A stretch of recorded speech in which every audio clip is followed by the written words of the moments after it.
on this computer. Leave meeting. Leave. I know. It's so weird now that it like alerts you that the recording is happening. I don't know. Zoom freaks me out now. But anyway, welcome to our Phoenix Weekly Huddle. So I literally just met these guys. This is one of the first times I'm gonna say that I've like met someone, did not officially do business with them and let them on the huddle. So you guys at least made a good impression at happy hour. And like Mia said, maybe we were a little too intoxicated and that's why we invited you here.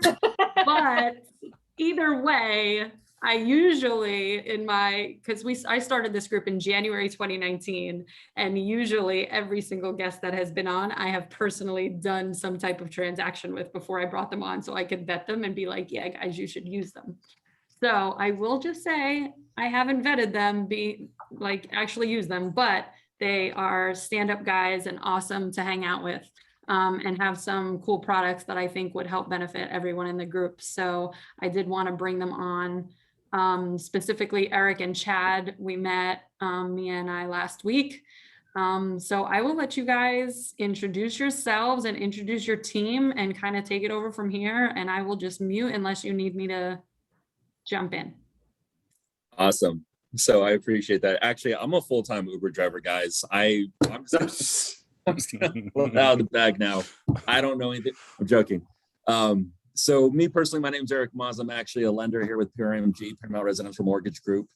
I've been in the mortgage industry not too long, for about 10 years, but I've been in finance for about 20 years. So which really comes in handy, especially when we're talking to borrowers that have some credit concerns or whatnot, and we're just trying to get them over that hump.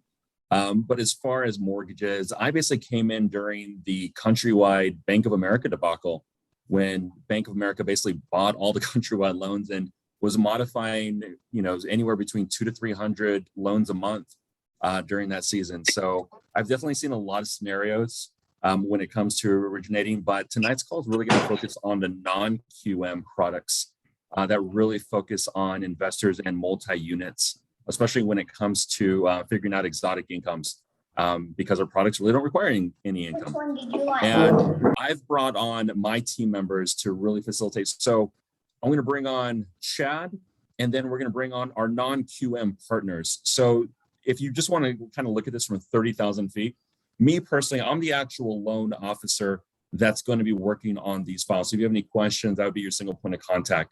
And then my team around me, Chad is actually my branch manager. And then Chris and Jason are actually the product specialists, if you will. So if there's a question that and so if there's a question that I can't answer or Chad can't answer, boom, we take it to the top. So a lot of good info. And basically that's the way we approach all of our loans, is as a team. So you basically have this concierge white glove approach to all of the loans that you trust us with. So with that being said, I'm going to hand it over to Chad to introduce himself, and then we'll just keep it going. All right, my name is Chad Plinsky. I'm the area manager for Arizona for PRMG. So I've been doing mortgages for about 20 years now. But I know you don't really want to hear about me or anything like that. What you really want to know is what we're going to have Chris here, who is our partner with Home Express, which is where we broker and package these loans to. They are the investor on the deal. They are going to talk to you about Dscr loans, which is debt service credit ratio loans. These are loans that you're going to be able to do for, from what I understand, this group really likes to do Airbnbs and VRBOs and investment properties and things like that. These are the loans that we're going to be able to do for you guys without any income. So I will pass it on to Chris for that. Hi, everybody. Thanks, Chad. Appreciate it. Again, Chris Clark, Regional Sales Manager. I've been in loan industry since 1999. A big majority of it was retail, and then wholesale as of about 4 years ago. Started as an AE, move up to Regional Sales Manager, and probably moving up to business development here shortly. One of the things I do well is know products, know how to tell you guys the truth up front. Set the right expectations to make sure we're sizing up the deals up front, right? We don't want to send you down a path to wondering if the loan's going to close. So I'm going to share my screen with you here. just go over a couple bullet points about the company and then move to some of the particulars with the DSCR product. And then we'll open up for some Q&A to make sure any live or real-time scenarios you guys have, we get your answers to hopefully tonight. It'd be nice to get all of your web links in the chat so we can get them all added. Yeah, and I'll send some of the slides from the presentation to Chad and Eric, and you guys can distribute to them, as you see fit there. Thank you. Sounds good. All right, so first one, if any of you don't realize non-QM compared to say some of your conventional mortgages, basically the major difference is conventional mortgages are insured, right?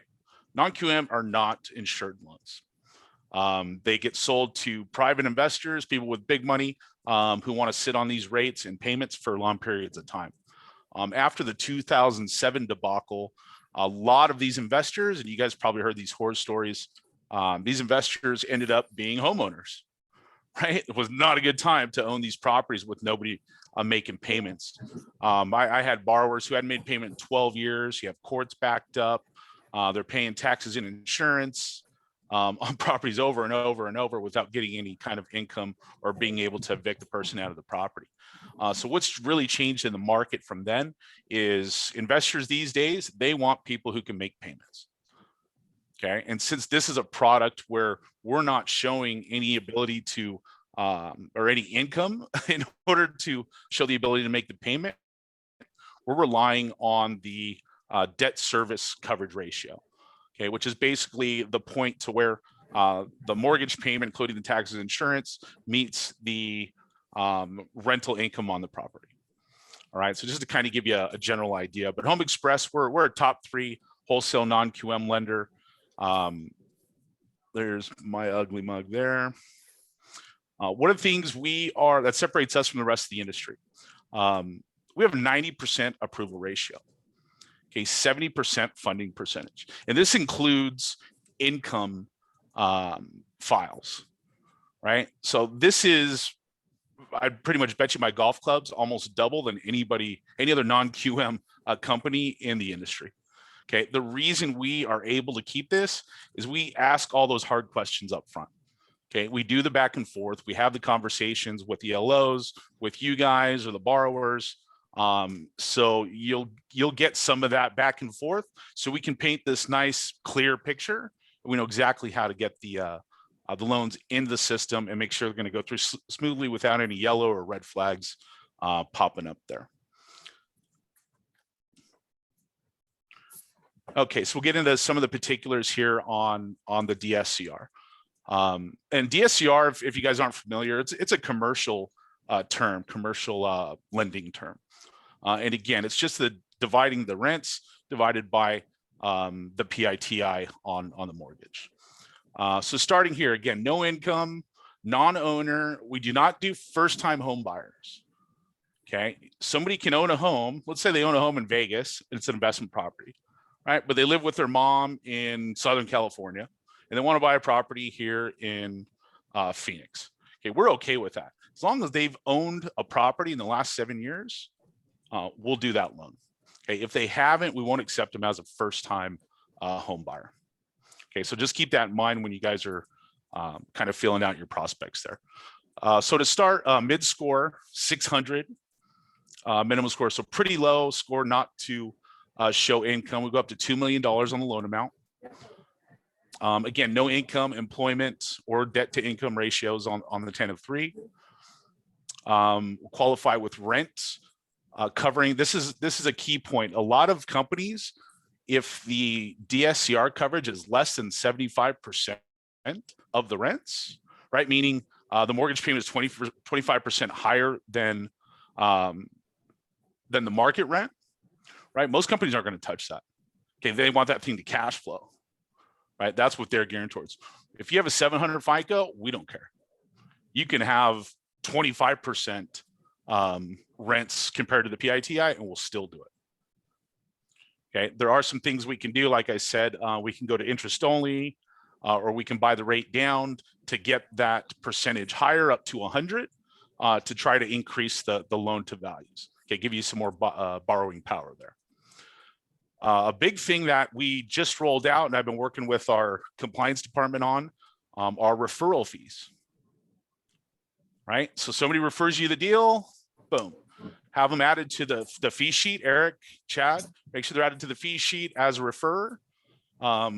Escrow can figure out how they get paid or socials or whatever. We don't really care. Just put the name on there and disclose it, and we're golden. I'm not really seeing that with any other companies as well. Another big one, 6 months, new rule on cash out. So if you're looking to refi the property within 6 months, we will do, as long as it fits our guidelines, we'll give you cash out. Say you bought a property cash, right? Or somebody bought a property cash. Within 6 months, if they want to take out or replenish their cash, we'll do that based on our current cash out guidelines within 6 months of them purchasing the property. Okay, no questions asked. Most companies aren't going to do that as well. After 6 months, we will allow you to get a new value, new appraised value, and take cash out on the property. Most companies are going to be a year for you to do that. That way you can drag that money out, put it into another investment, buy another property or whatever, or just replenish the cash that you use to purchase the property. We offer interest only. Our interest only is on a 480-month amortization. So what that means is the first 10 years are interest only. After that 10 years, it goes to a 30-year fixed principal interest loan. Okay, so that's good if you maybe a long-term property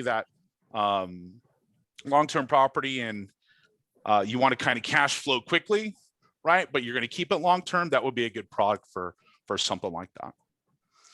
Short-term rentals, Airbnb, Verbo, pretty much anybody will accept.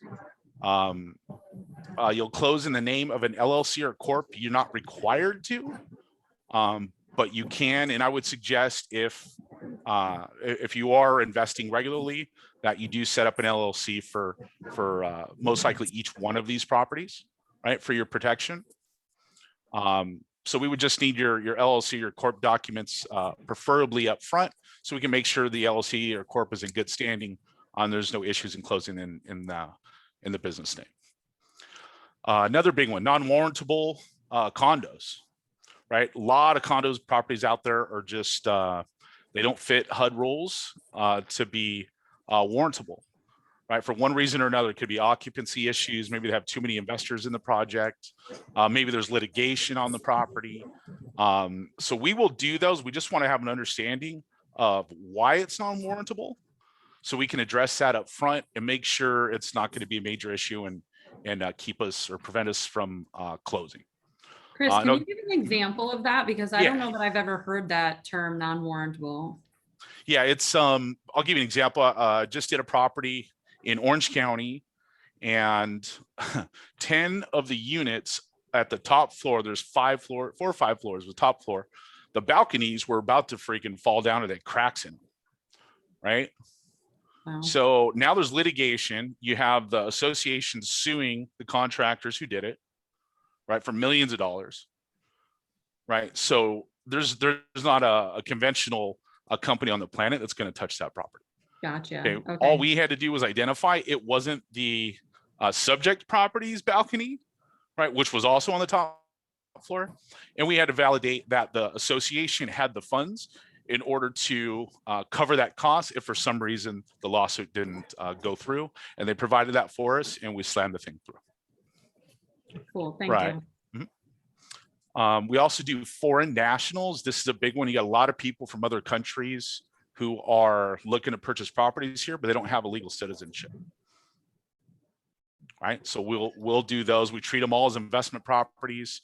It's a great product, popular product. We're getting a ton of those, especially in a place like this where you have so many transplants and people that have second homes here or investment properties here. And we don't care if they're going to live in it. We're still going to call it an investment property on the foreign national. The next one is non-TRID. Okay, so first off, you can charge up to 5% fees on the loan, right, which is huge. There's no CD. You can order the appraisal when you want.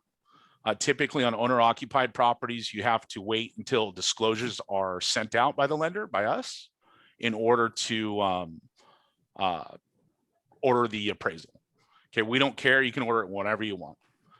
Any fees that have to change, anything needs to be balanced, we do all that stuff on the fly, rather than the CFPB waiting periods, right, in order to redisclose fees. Basically, what that means to you is it's faster. We don't care how many properties the borrower owns. You can have 100 properties that you own. You could have 99 loans on the 100 properties, but we will do 10 loans. We'll finance up to 10 of one borrower's properties, up to 4 million in aggregate. And if it's going to go over 4 million, just let us know so I can kind of size up the entire file and get that checked off before we start submitting those. We do lender credits up to 1%. It's an increase to the rate, so it just kind of depends on what your cash flow is. Maybe you're tight on cash flow for this property, and you want to credit closing costs or something like that. We'll allow that, and then as well as financed fees.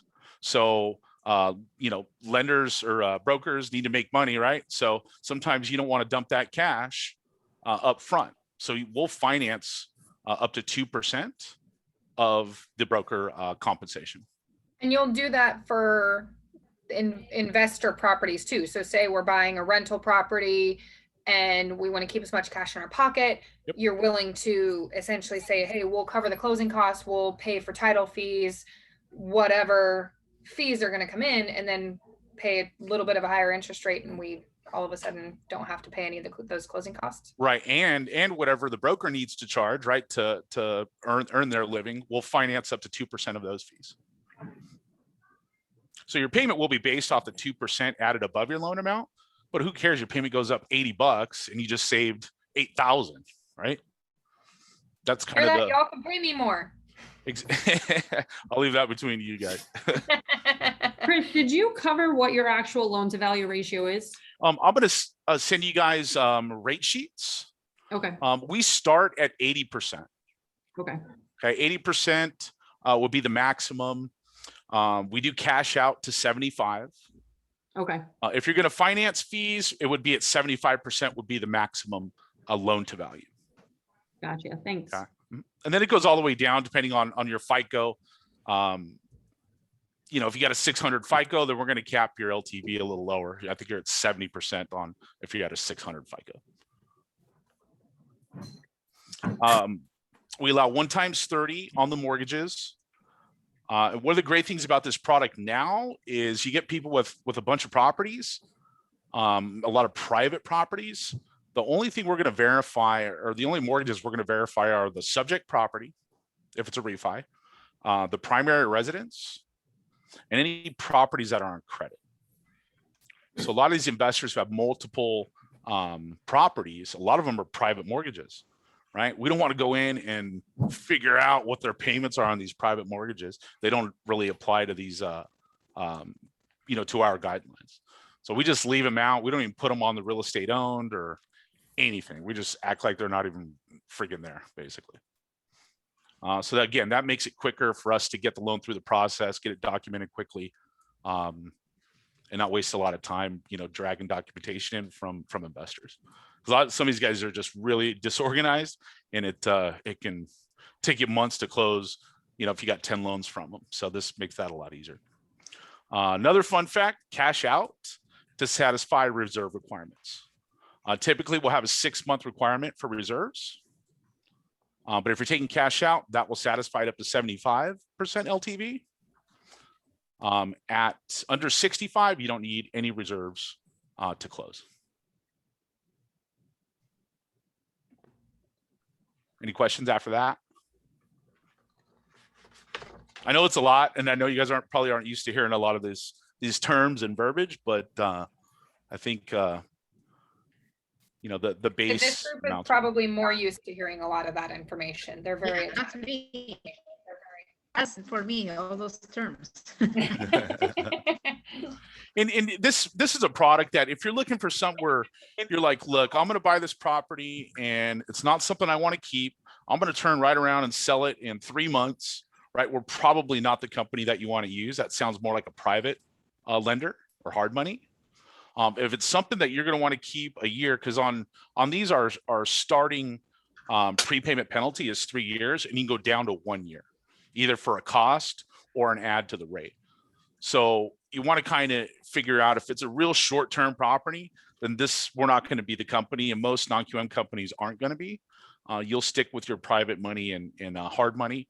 But if it's something you're going to keep at least a year, then we're the people you want to deal with. It's going to keep your rate low, costs low. And that's, that's going to save you money over the first year, how long you keep it going. I'm still here too, by the way, guys. I'm actually in this gym. I don't want the background for my phone to disrupt the actual meeting, but I wanted to add as well. Chris, did you want to tell them what our start rate is right now? Our floor rate on the actual DSCR? Yeah, we're 3.99. 3.99. That's our minimum interest rate. Yeah. That's pretty So good. pretty low for no income, right? It's Absolutely. Yeah. Yeah, that was going to be my next question. So thank you, Jason, for jumping in, because that's huge. That is very competitive in the non-QM world.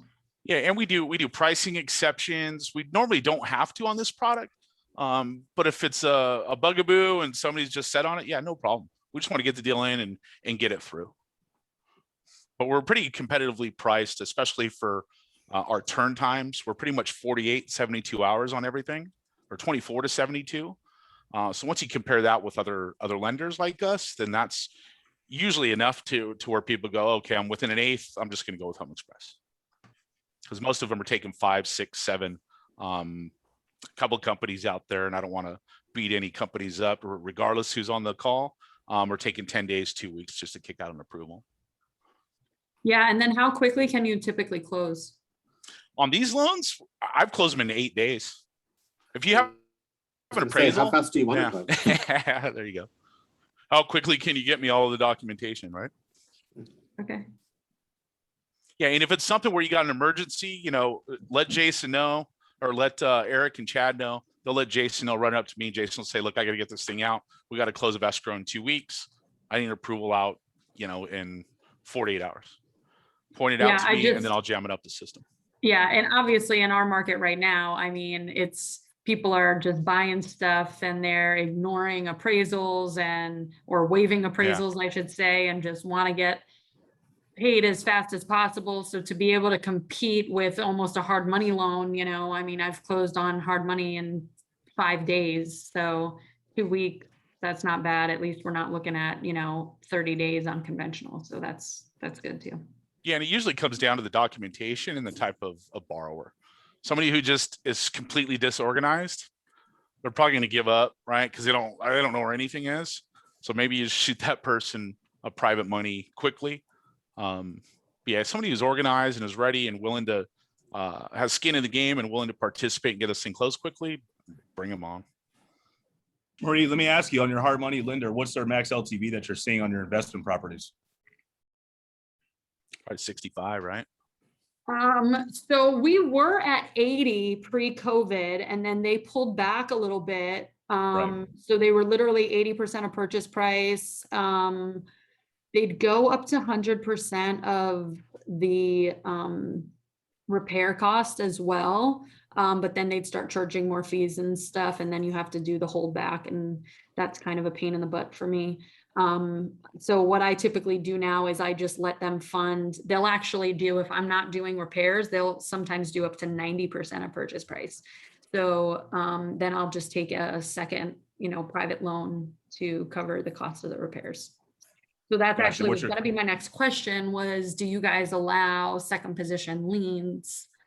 Not on this product. Not on this product, but we'll go up to 80. We'll go up to 80% on a purchase, and I'm sure you're paying a lot of points on that hard money loan as well to get that loan done. Well, it's more, yeah. I mean, they're not typically charging much in points. They'll have like a typical like 1,500 doc fee or something up front, but then their interest rate is going to be like 10% or 12%. It's not going to be a 3.9. What I mean? So yeah. But that's good to know too. So no seconds, which I mean makes sense for this type of product anyway.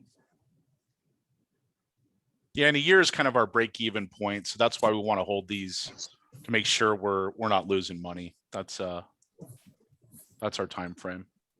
But yeah, if you need to go down on a prepay, or if it's something you want to keep longer term, right? Especially now in the way the rental market's been, a lot of people are keeping properties long term. You can go to a higher prepay and reduce the rate as well. Yeah, I mean, well, 3.99, you're competitive in the conventional financing at that point. The regular completely documented, all that. Yeah. And you're going to start to see, and I don't think PRMG probably has start to see the effect yet, but as foreclosures start to pop up, these moratoriums end, you're going to start to see conventional hedge their risks with investment properties and also second homes. Yeah. Yeah, they've already started mandating that for the most part. So you're going to price that with a conventional lender, and it's going to say it's going to cost you 5 points.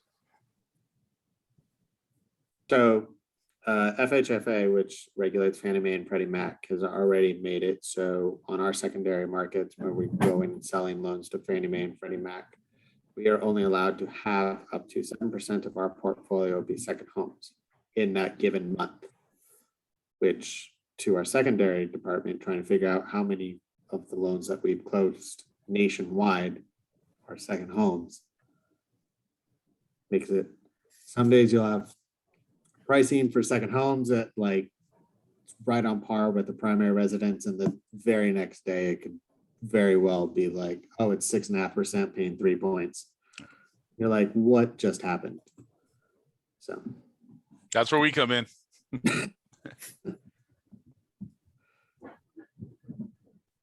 Also, if I may add as well, Chris, I'm sorry if Go ahead. there's a lot of noise in the background. We will allow you guys to actually, your actual investor, funding in an LLC or a corporation as well. Very big. A lot of investment loans that I actually get through the system here. We have a lot of volume that comes through on this product because we hold the throne with this product. A lot of investors want to keep it in an LLC, corporation, or even vested in the trust. We will allow that.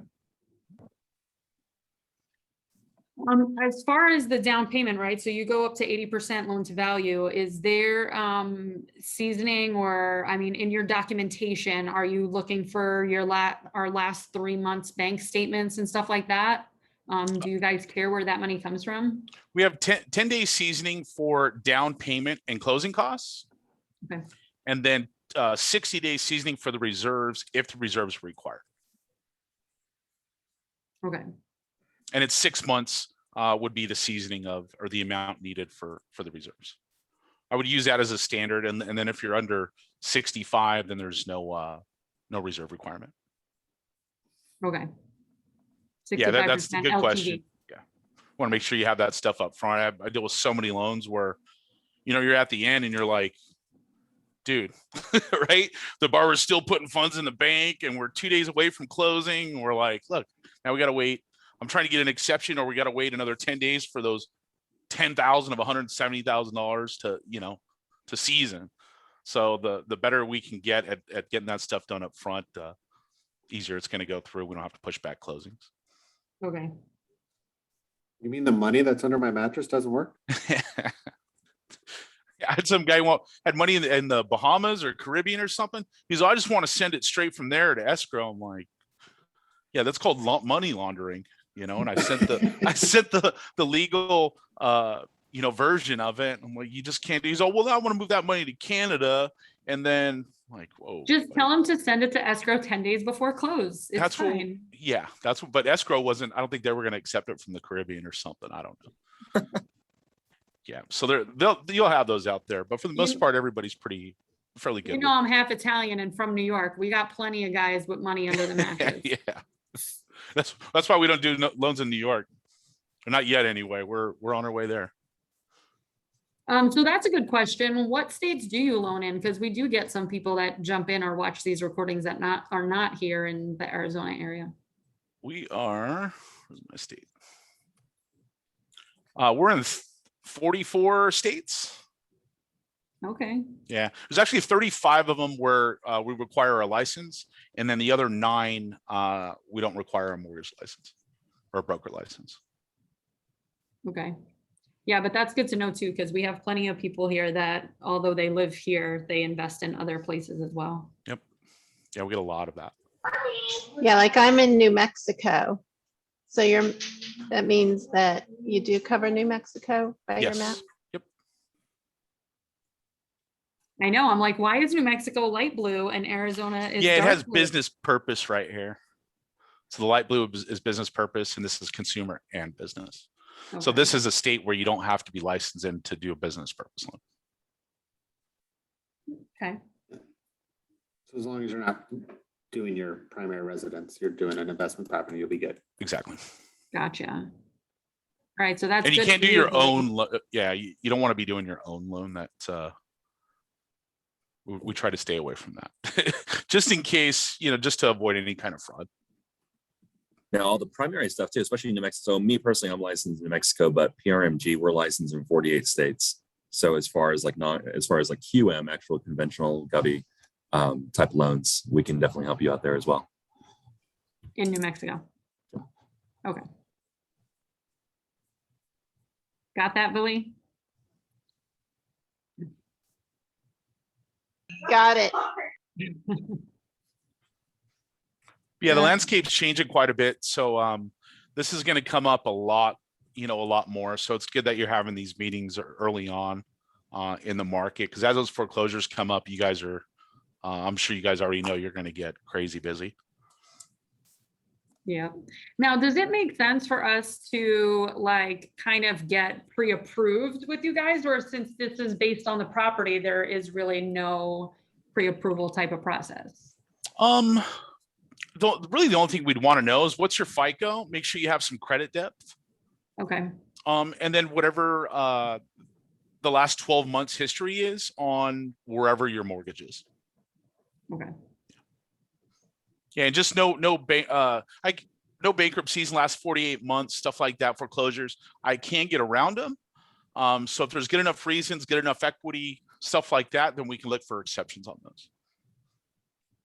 Okay. And then if you ever want to get an idea of what I'm sure you guys probably already have these tools, but one of the things I use to get an idea of the market rents, and I know a lot of people hate Zillow, but they're actually fairly spot on when it comes to regular market rents, not including any kind of short-term rental rents, right? So it'll give you a good basis. Rent, but not the value of the house. Yeah, really. They figured that part out, but not the actual value. Well, even the value's gotten better. I think since they got sued, it looked like it got better. And usually the difference, the value is just you have different data on square footage and stuff like that,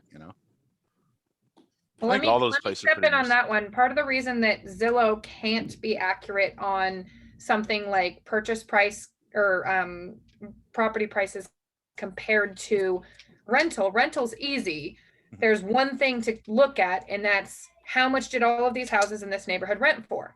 Now we can do a rental analysis on what it's likely to rent for based on size and all of that kind of thing. So to come up with a rental analysis is a lot more of a basic number, where to come up with the actual value of a property is a lot. Do you want to see what it is? It is this giant appraisal book that I'm doing right now that is showing the market analysis, the actual comps, the details of the comps, what's the size. Like there's a lot more detail in the actual properties that we're compared to just, oh, this house sold in this neighborhood and it shows it at 1,500 square feet. So Zillow can't look at all of those details in a computer algorithm yet.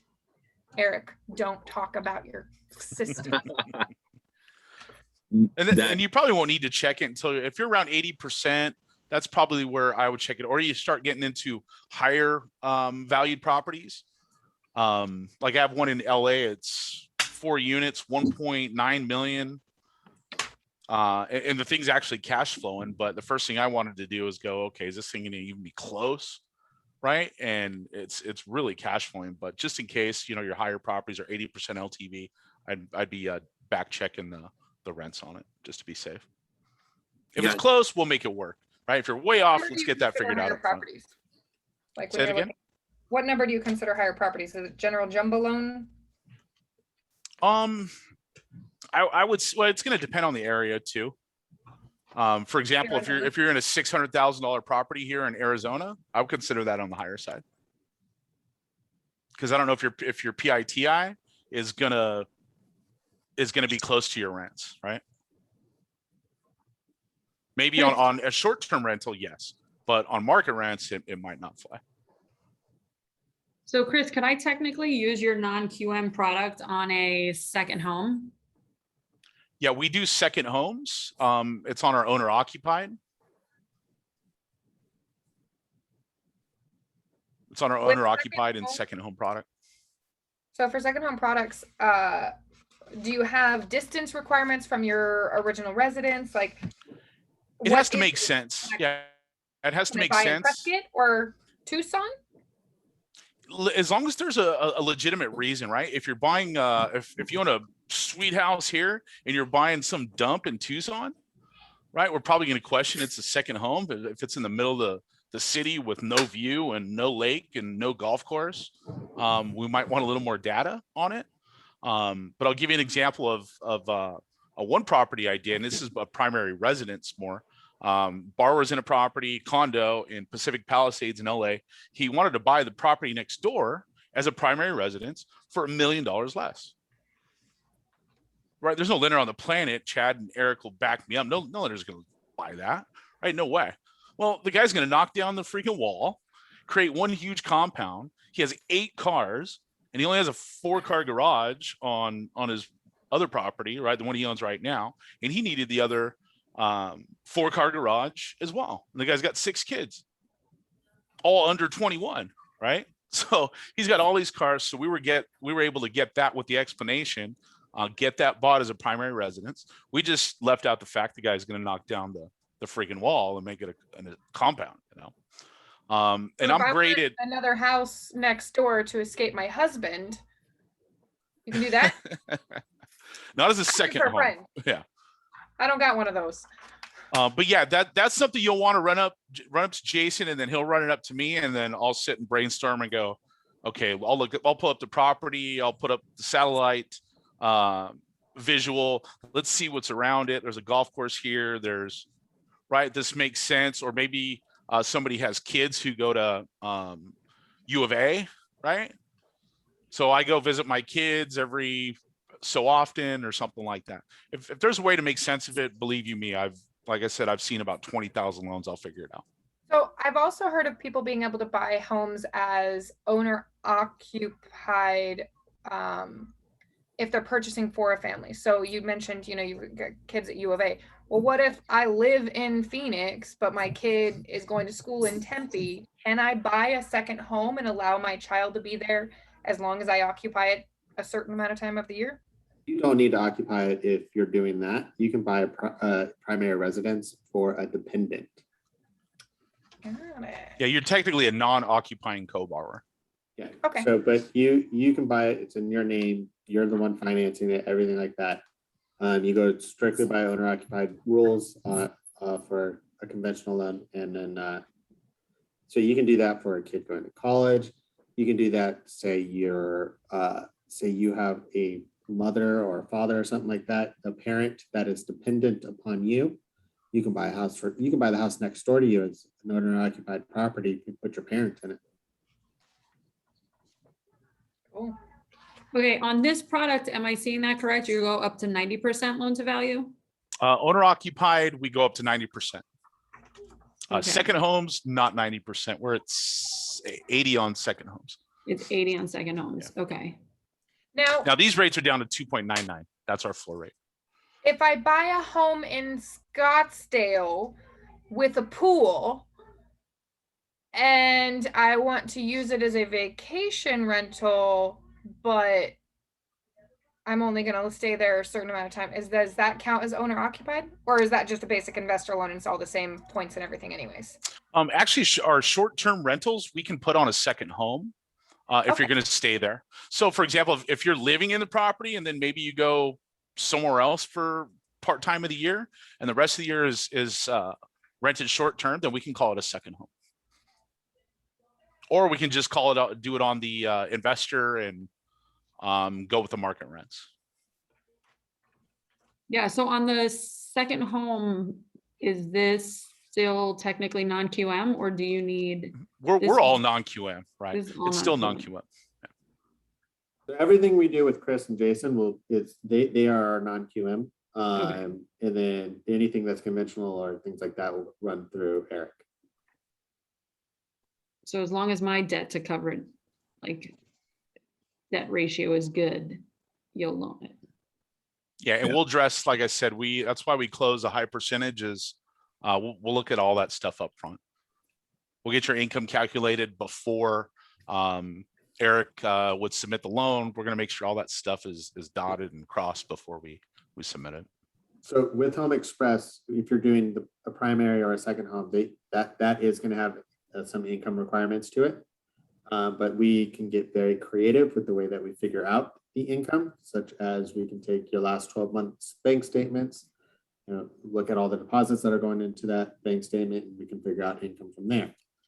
We have 15 different alternative income programs. Yeah. So rather than go through each one of them, we have a lot of ways of creating income. No, I might just send you guys like my last year's tax returns and my bank statement. We don't want and be tax like, returns. Tell, Yeah, we don't want tell tax me how much I can rent, I can afford to buy. Yeah, if you're self-employed, don't even bother with tax returns. Keep them in your box under your desk or whatever. Send us the bank statements because that's what we're going to be able to derive more income. Okay. We don't want to see the bank statements that said you wrote off $70,000 and everything. And, Yeah. that you made negative 65 grand last year. We don't want to see those. No, I'll only show you the bank statements that have money in the accounts. Or you I send the won't tax do the- returns to Chad first and let him try to run you a conventional, and then if that doesn't fly, then go with the bank statements.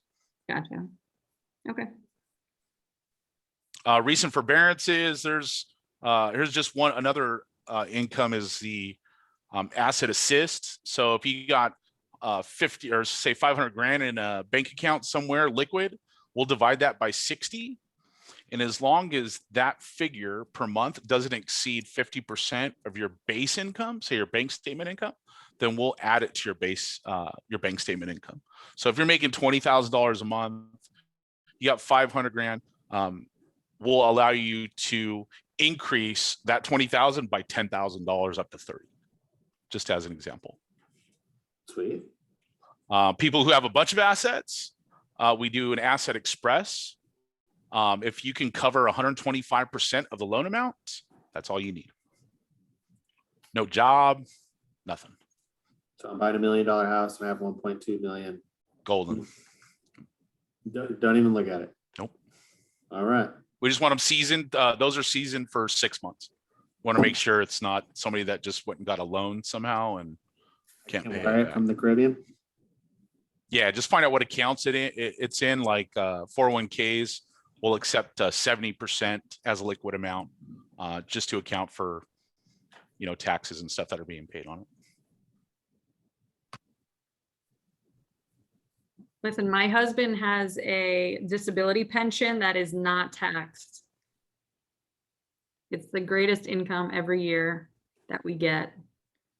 And non-taxable, we can gross up 125%. Yeah. That's what I try and explain to people sometimes. I'm like, well, it doesn't sound like much, but it's good because it's non-tax. And I get it until he dies. So no one kill my husband anytime soon, okay? We went to fill out our living will and trust, and I checked the box that said if they have your like health proxy and stuff, and it was like, if you're a vegetable, do you want to pull the plug? And I was like, not for him. He stays a vegetable until the kids graduate from college. I want that income. Just keep them alive. Keep him The alive. 125 gross up also applies to QM or conventional loans as well. And then also for FHA, we can actually go 115% gross up on a non-tax or the non-taxable income. So Okay, cool. that applies to both. That's good to know. Yeah, All just right. referral fees too, guys. Those are starting to become more prevalent as well. So a good way to maybe get somebody to throw you a bone here and there.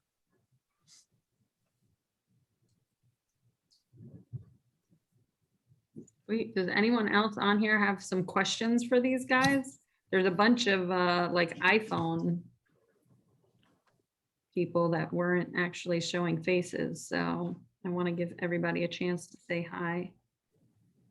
Yeah, and if not, you can always run them up. Sometimes we'll think of stuff later. You know, run them up through Eric or Chad, and we'll make sure and get them answered for you guys. Okay. Mia, what you got? You got any more questions pertaining to yourself or your client's needs? You're muted. I'm about ready to send them one of my new clients I just got that's going to need a bank statement loan. So I'm excited. So that's something you can get a referral fee. If it's owner occupied, you can't. Sorry, has to be investment. My bad. Well, I'll send you lots of investments. Just so y'all know, every single person in this group right here is my referral. Well, there you go. What? Marie's the only one that doesn't count. She called it. She called it first. Technically, I introduced Marie and Eric. So It's a true story. Well, I will give you credit. You did go over and say hello to Eric and Chad before I did. I just kind of jumped in the middle of that conversation. no, I drug you in when I was talking about Airbnbs. Oh, that's true. See? Credit. That's because I need a few more. We're in the market right now. I know, I'm looking. More Airbnbs. The only thing I will say on our side, on real estate side, is we're finally seeing things start to balance out. So now is probably a really good time to start going through the process of getting some of the rentals, or if you're wanting to purchase a rental, now is a good time. So using these types of loans will get you in with the still the low interest rate, because as the interest rate starts to go up, which I don't know if you guys have an opinion on where we're going to see interest rates go in the next 12 months as we try to balance the market a little bit. Chad? Anticipate them going up a lot or minimally? Chris is like, I'm not even going to answer that. I'll just. But there's two Chad, what do different you sides think? of it. You know, Chad's side and then our side. So that's why I was Opinions. pointing him first. So rates, I think you're going to see, can see them starting to go up. Hold on, I want to put some on the screen here.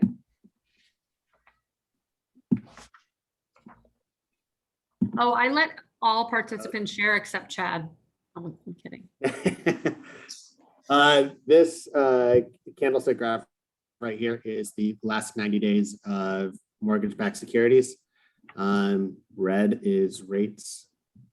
Rates are going up. Green is rates are improving. So over the past, month and a half here, you can see rates have actually gotten a little bit better from where they were.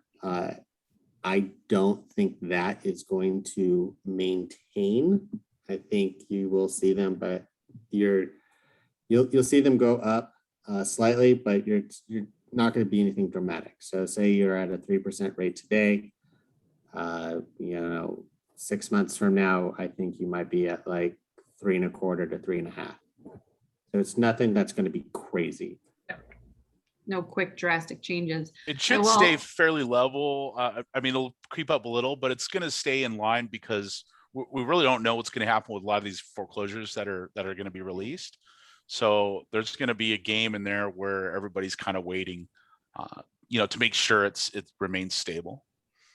Yeah, and then Mia, I mean, how do you see the market? I feel like the market here is starting to level out a little bit. Do you see prices, dropping if we do start to get all these foreclosures hitting the market?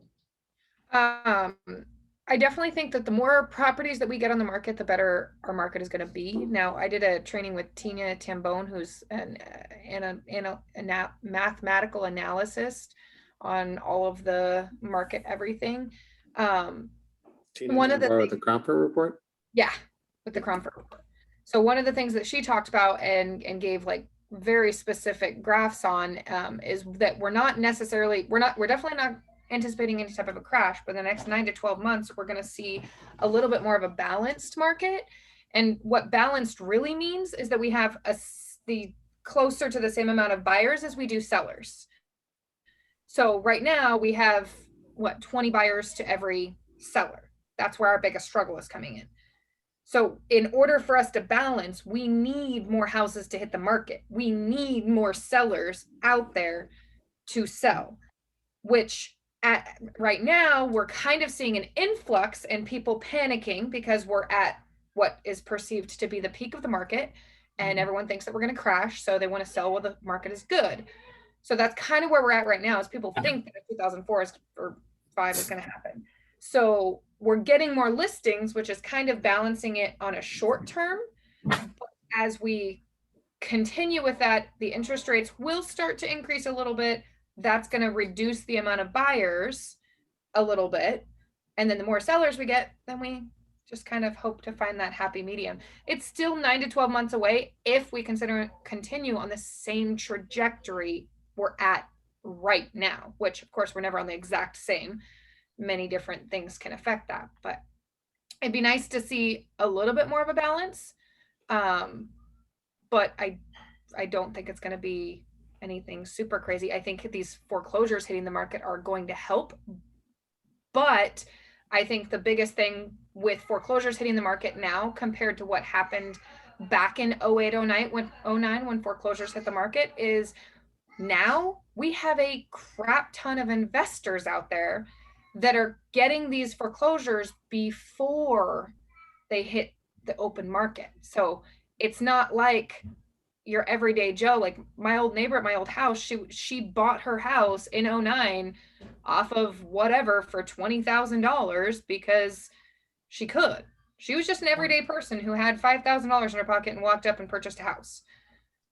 That's not going to be the case. Most of the people who are going to pick up all these foreclosures are going to be investors this time, which is going to make a difference, isn't going to make as much of a difference to our open market until all of you investors either flip or do something with them. Yeah. Now, do you think there's actually going to be a flood of foreclosures, or a lot of these people who are, because they all have equity in the property, more than likely, The thing are is, just gonna fire sell them? we're already working on essentially trying to figure out who's in forbearance and how can we target them. Because somebody who's in forbearance, they don't want to lose their home. And we've lost where we were at, you know, a month ago where people felt secure. So if somebody did indeed go into forbearance, delay their mortgage for 3 to 6 months, whatever it was, and now still to this day cannot pay, if they have equity in their home. So it shouldn't be hard for them to go to somebody like Marie and Liz, who are wholesalers, and for them to say, hey, save us. Like, save us from a foreclosure so that we can take the money you're going to give us and go buy another house right now and just avoid the entire process altogether. So I think that's going to be a lot more common because of investors, because of places like Open Door and OfferPad. They're going to come in and they're openly marketed investors. People are going to go, oh my gosh, I'm going to lose my house, and call these companies, and they'll decline because they won't let you. You just said 2 evil words. You know that, right? You're I never know, allowed to say OfferPad or Open Door again. Open Door and Phone OfferPad calls. will decline you if you're in forbearance. So we need to find ways to get on their list of who they decline. I would be But- going after non-government backed loans. The government's going to issue up to 25% to assist people with mortgage payments. They're going to issue to servicers They're trying to save people. funds to modify and all that. And when you get Okay. into the private investor stuff, like stuff we deal with, we don't get any money from the government, right? And I handled our pool of loans when COVID hit. We had, I think 70 million or something. So I had to figure out how to dump all those loans. The only way we could do it is to make sure people were performing. So we just told everybody no, because we have no forbearance program, no help from the government. So those are the people who aren't going to get help. Maybe I'll see. I'll check with one of our investors to maybe we can get some lists or something for you guys. Yeah, that would be great. Ooh. Yeah, I want for lists. Fannie Freddie loans, they're just gonna do what they did in 08 and do like the HARP version. Yep. We're guessing it's gonna be called CARP because they called it the CARES Act. Yeah, I don't see a Okay. whole lot of foreclosures hitting, but I think the ones that do hit are going to be sucked up pretty quick by our favorite investors. It'll probably be a lot of investors where tenants aren't paying. Mm-hmm. Yep. Yeah, that's another list that I would love to be able to figure out how to get. How do I find the people who are, landlords that maybe they have 3, 4, 5 rental properties and they're not getting paid on those rents? Like, I want the mom and pop rental guy that will sell me their properties because they're not getting paid from their renter.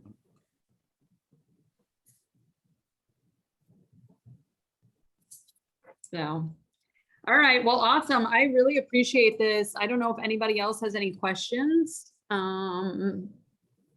Gail, I know you can unmute even though you never show your face, but I know you do unmute and say hi. So if you're, there you go. Say hi, buddy. Hello.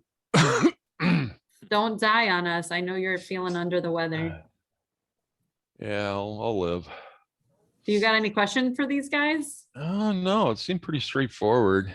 Seemed like I know you're always looking for second properties, rental properties. yeah, actually I might be looking for another one to rent for myself. I might have a new job at Freeport. We'll see. Oh, interesting. So Well, and congrats, I guess. I might be an accountant there, so that's gonna pull me all the way over to Morenci, but oh well. I don't even know where that is. North of Safford. Okay. Middle of nowhere. Your rental properties there. A lot of my rentals are in Safford, yes. Oh. All right. Well, I'm glad you were able to join us and I hope you feel better. Yeah, sorry I was late. It's all right. Anybody else? Isidro, Yurick, Valid, do you guys have any questions about their stuff, their packages? I don't have any questions right now, but I know that I will, and when I'm ready to go, I will reach out to these guys and definitely I'll be full of questions then. Thank you. Great info. Eric, maybe you just want to throw your email up in the chat box for anybody that's joining, or do you want me to share your contact information? Yeah, actually, I'm going to email you everything on all of us. That way it's all on one sheet, and then you can distribute it to your group there. Are you going to do this? Are you guys know for all of this? Eric is your point of contact. Yeah, Eric. Are you going to do this slide deck as well, Eric? Yeah, sure, absolutely.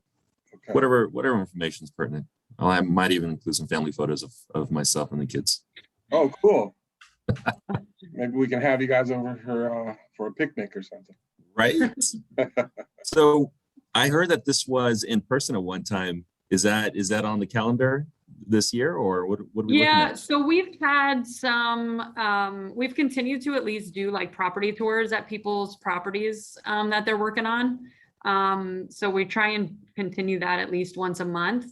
Unfortunately, the location that we used to meet at Tapestry on Central, which is a condo complex, that one of our members, we just had access to their community center. So we had a free place to meet every week, which was awesome. But because of COVID, they still haven't allowed their, renters to go back into using the community center. So now it's just a matter of, do we find a place? We've had some meetings at restaurants since this year started, but we haven't just found a place that we can consistently meet at every week. In the conference room, you're welcome to use. In Central conference room. 59th Avenue and Bell. My side of town. You guys can see my Eric's screen. in our conference room right now. Oh, look at that. I'm in here right now. Sweet. Can we bring margaritas? Yes. You have to bring margaritas. In fact, it's actually a sign that says must bring. We Joking. have fun at our meetings that we have in that room. The last meeting we had was our monthly office meeting in there, and Eric missed it, but we had mimosas. Oh, nice. Yeah, so our typical time is 6 to 8 on Wednesdays. So yeah, it's just been, we've had a couple of offers on random places, but it's been hard to find something that's like good spot in Central Phoenix. 59th and Bell. I guess. And Mia, I know you said you were a whiskey girl. Mia, you said you were a whiskey girl? Yeah. There's 2 decanters in my office there. Oh, see, I know where I'm gonna go. No, but I'm sure Eric doesn't want to sit in the office with us every Wednesday either. So Are you kidding me? Let's do it twice a week, every Tuesday and Thursday. Let's go. What? All right. Well, we might have to maybe we just add it on the rotation. Maybe it's once a month at PRMG. We'd love to have you. Okay, but only if you're providing the tequila. Chat. Yes. Sure. No, he's got the whiskey, not tequila. He's got the whiskey hiding in his office, but I don't share Yes. that. Like So winner's you cup still have tequila, to have right? a Zoom though, because hey. Oh, We'll keep you in Of here. course. Vali, we're How not am going I to do away going with to the join Zooms. if I? Hey, even We're when not- we were in person before, we had it on Facebook Live every week. Yeah. So, Any more all right. questions from you guys before I head out? He's like, I'm No. done. But they turned the air off in here like an hour ago, so I'm like, Oh my gosh. Wow. yeah. No, thank you so much, Chris. I really appreciate all the information from you and Jason.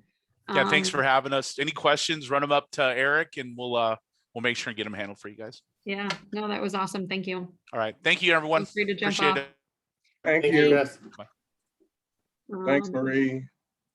Yes, thank you for being here. So yeah, we will definitely follow up with you guys. Chad, are you local? Are you Phoenix? Do you live here all the Yes, time? I do. Okay, you're year round in Phoenix. So it was just Phoenix is Jason the that was in branch California. manager, or Chad is the branch manager, right? So my title is area manager. I actually run Area. a couple offices across the Okay. state. Great. Boom. I run And offices in Tucson. Did I understand the other day that you were still looking to hire people? You need more loan Always, officers I'm or always something? hiring people. Wasn't I asking for- interviewed 2 people today. Marie just retired. She doesn't want another job. This is true. I took early retirement with no pension. A small 401k. But it's okay. Real estate's paying the bills now. There you go. Amen. So yes, seriously, amen to that. Okay, on a personal note, guys, I am auditioning for the worship team at my church on Monday, so wish me luck. Yay. When's practices? It'll be fun. I asked them already and I told them I cannot do Wednesday practices and they said it's not going to be an issue, so it's fine. But they won't tell you when. They won't tell me when I'm going to rehearse with them, but they're just going to put me on stage on Sundays if if the audition goes well. Oh. Well, good luck. As if you need it.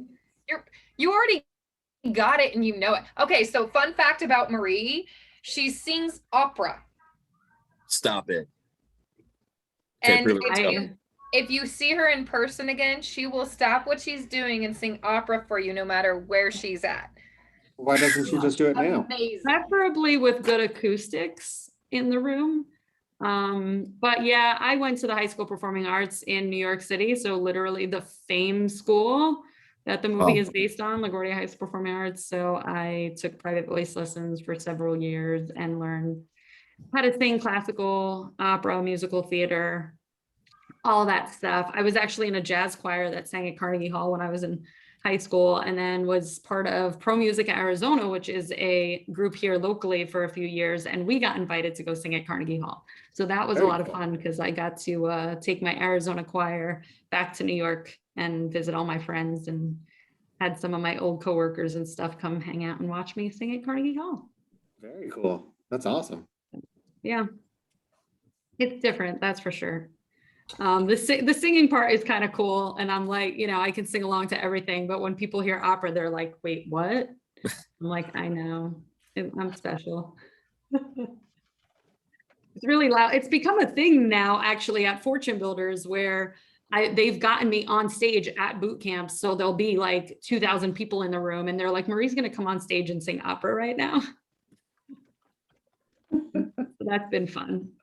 I almost got kicked out of a hotel one night. We were staying out late, and then they asked me to sing some opera, and the guy was like, the whole hotel can hear you right now. Yeah, because there's no such thing as quiet opera, right? Like you don't it's not soft. Like that's Not projection. soft. It's pretty loud. Anyway, all right, I'm gonna end the recording because